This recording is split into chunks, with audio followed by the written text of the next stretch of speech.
Jérémie 33, verset 3. Jérémie 33, verset 3, si quelqu'un l'a trouvé. Amen. Invoque-moi et je te répondrai. Amen. Je t'annoncerai de grandes choses.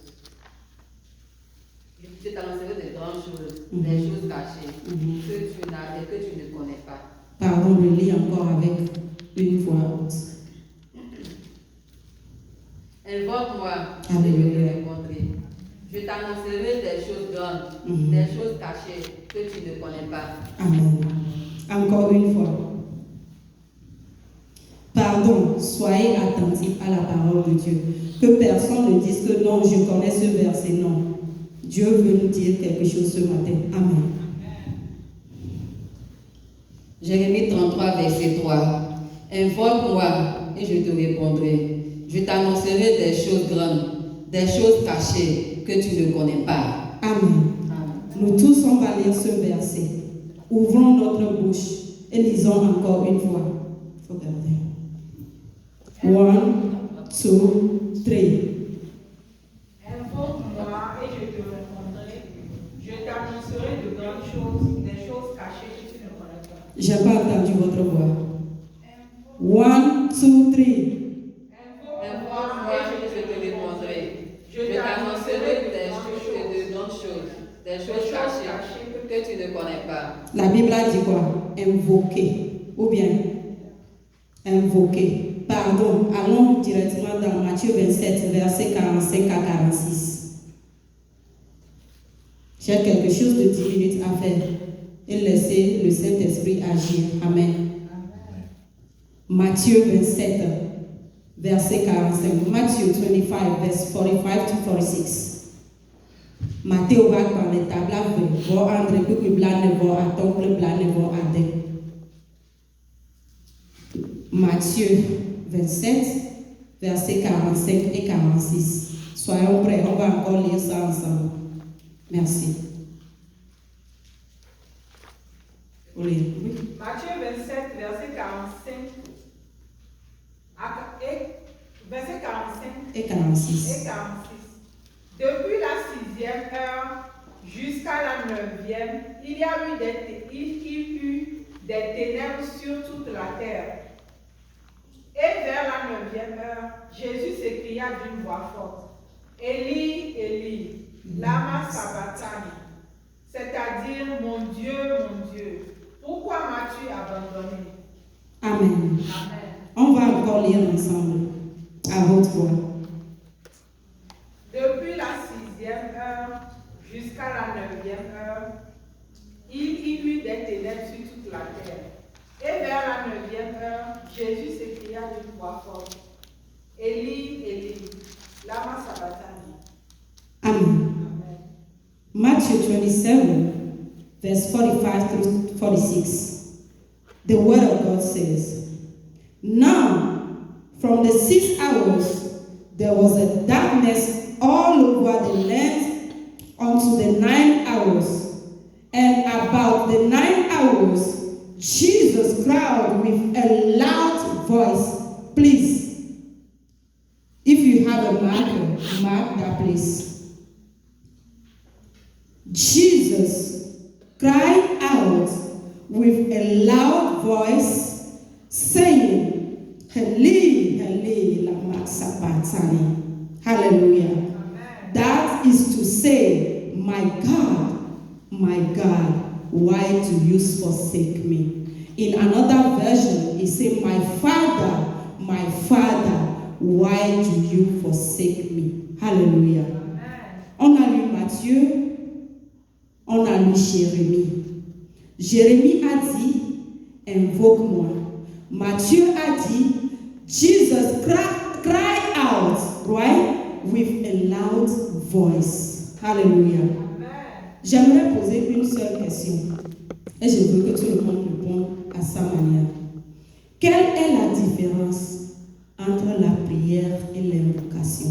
Amen. La parole est à vous. Quelle est la différence entre la prière et l'invocation? Amen. Je donne 2 minutes. Bien. Et la prière, c'est une manière de communiquer avec Dieu pour peut-être adresser une demande ou bien discussion façon. Et l'invocation, comment on appelle? Inviter la présence de Dieu. Je ne vais pas dire d'une divinité spirituelle, mais de Dieu par rapport à tel qu'on le connaît. Comme par exemple, puissant guerrier, tu reconnais que la personne est ça et tu invoques sa présence pour qu'il vienne intervenir en tant que la connaissance que tu as de lui. Amen. God bless you. Another person. Oui. Sir, you have a microphone, so everybody, even though you have the same answer, maybe God will allow, or the Holy Spirit will allow you to add something too. Amen. So. Moi, je crois que. Comme elle a dit, la prière, c'est juste parler au Seigneur, c'est juste exprimer.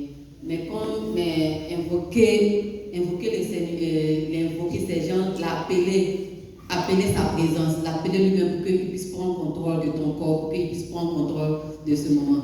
Parce que tu peux être en train de prier, mais tu n'es pas concentré, tu n'es pas là, le Saint-Esprit n'est pas là. Mais quand tu l'invoques lui-même à prendre contrôle de ce moment, quand tu invoques sa paix, quand tu l'appelles, que tu appelles sa présence, ou même tu appelles, ou même soit tu l'appelles dans une situation que tu travailles, Seigneur, je t'invoque dans ce problème que j'ai. C'est comme si tu veux qu'il prenne contrôle de ce moment, ou même soit qu'il soit au devant de ce que tu travailles. Je vais enlever tes dents. En tout cas, moi, c'est ce que je comprends là. C'est appeler sa présence pour qu'il puisse prendre contrôle du moment, de ton esprit, de ton corps. C'est comme si là, vous êtes seulement que deux. Tu n'es pas stressé, tu n'as rien dans la tête, c'est juste toi et il est là, tu sens sa présence dans ton corps, tu sens sa présence partout autour de toi. Ça, c'est le Amen. Que Dieu te bénisse aussi. Amen. La sœur Esther. Amen. Amen. Alléluia. Amen. Ma soeur, les deux sont déjà parlé, mais moi je vais ajouter ce que la prière, c'est un moment de parler avec ton Père, de discuter avec lui de tout ce que tu veux parler. Mais ce que moi je ne comprends pas, invoquer Dieu, c'est comme si Dieu, en l'invoquant, ce n'est plus ton Père en ce moment, mais c'est ton Sauveur, comme toi-même tu le définis pas dans la situation dans laquelle tu es, ou bien c'est que certaines personnes le définissent comme les védous, les adeptes le disent, comme si on avait ma tavedou, alors maillot védou non. Ils disent que je vais invoquer mon Dieu de foudre sur toi. Invoquer Dieu, c'est comme si tu es en train de invoquer un esprit tellement fort. Le vaillant esprit. Que c'est ce que moi je peux dire. De venir à ton secours. Et demander en ce moment que ça là, j'invoque le nom de Dieu, ou bien j'invoque le nom de guérisseur, j'invoque le nom de Dieu qui guérit, le Dieu qui délivre, tu l'invoques dans quelque chose avec la confiance, avec la foi. C'est la différence que moi j'ai entre la prière et l'invocation. Je ne sais pas si c'est clair. Moi aussi j'ai quelque chose à ajouter. Ok. Je me dis aussi que l'invoquer aussi, c'est comme aussi, ça peut être aussi, genre tu peux invoquer aussi le Seigneur aussi dans l'adoration. C'est parce que les vaudous, les féticheurs, le tout, quand ils invoquent leur Dieu, c'est en l'adorant. Ils ont un chant, ils ont des trucs qu'ils font, ils vont l'invoquer. Donc en l'adorant aussi, tu invoques aussi le Seigneur à prendre contrôle aussi de ce moment. Amen. Vous êtes bénis. Bénis.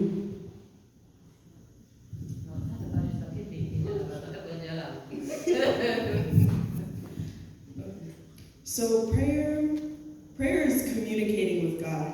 La prière, c'est la communication avec Dieu. It's more general. Et c'est en général. It's conversating with Him. C'est la conversation And entre it's toi et ton something Dieu. that we should be doing daily. C'est ce que nous devons faire chaque jour. But invocation, on the other hand, Mais l'invocation, de l'autre côté, is like a focused calling upon Him for either strength or justice. It's more focused, and I would say that that invocation is a type of prayer, is a type of communicating with God that is focused and for a specific purpose. la convocation, c'est un objectif précis. Si je peux paraphraser ce qu'elle a dit, c'est un objectif précis que tu dois faire. Et c'est un peu fort et différent de la prière. Amen. Alléluia. Vous êtes tous bénis, sœur. Pour ajouter ce qu'elle a dit, je peux dire qu'au moment d'invoquer Dieu, tu te sens ou bien en colère, ou bien de quelque chose, tu te sens qu'il y a une autorité en toi qui est au-delà de discussion entre ton Dieu, ton papa. C'est quelque chose de très fort, quoi. Amen. Acclamez pour vous-même.